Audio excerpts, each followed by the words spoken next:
السلام علیکم ورحمۃ اللہ وبرکاتہ۔ اللہم صلی علی سیدنا محمد وعلی آل سیدنا محمد واصحاب سیدنا محمد بعدد کل ذکر الفاتحہ۔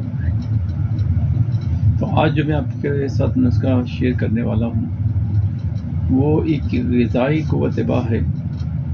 یہ سمجھ لیں کہ ایک ٹائم کا ناشتہ بھی ہے اور آپ کا قوت باہ کا نسخہ بھی ہے۔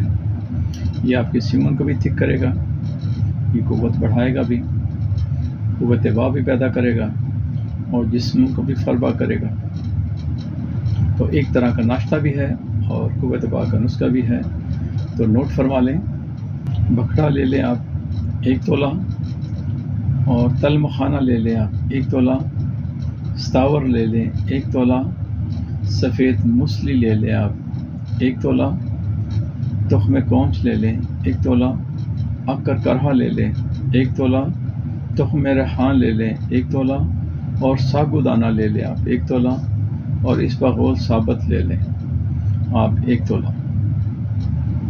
تو ان سب کو باریک پیس لیں اور آدھا کلو دودھ لے لیں۔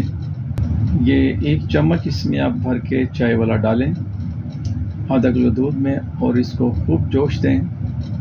2-3 جوش آنے کے بعد اس کو نیچے اتار لیں اور رکھ دیں، اور اس کو بنائیں، رات کو بنا لیں اور صبح اس کو خالی پیٹ کھائیں۔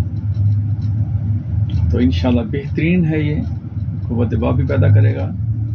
اور اس کے ساتھ آپ چاہیں تو کوئی تھوڑا بہت ناشتہ کرنا، یعنی جیسے کہ سلائس وغیرہ لینا چاہیں تو اس کے ساتھ ہی لے سکتے ہیں۔ 1 آدھا انڈا بھی اس کے ساتھ آپ کھا سکتے ہیں۔ تو یہ ایک طرح کا ناشتہ بھی ہے اور قوت باہ کے لیے بہترین ہے۔ یہ 1 پلیٹ آپ کی کھیر کی بن جاتی ہے، تو اس کو آپ کھائیں گے تو انشاءاللہ خیر و برکت ہوگی۔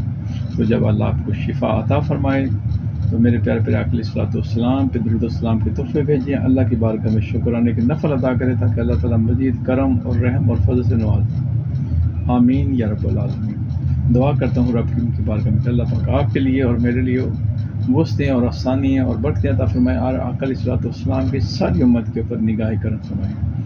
آمین یا رب العالمین۔ السلام علیکم ورحمۃ اللہ وبرکاتہ۔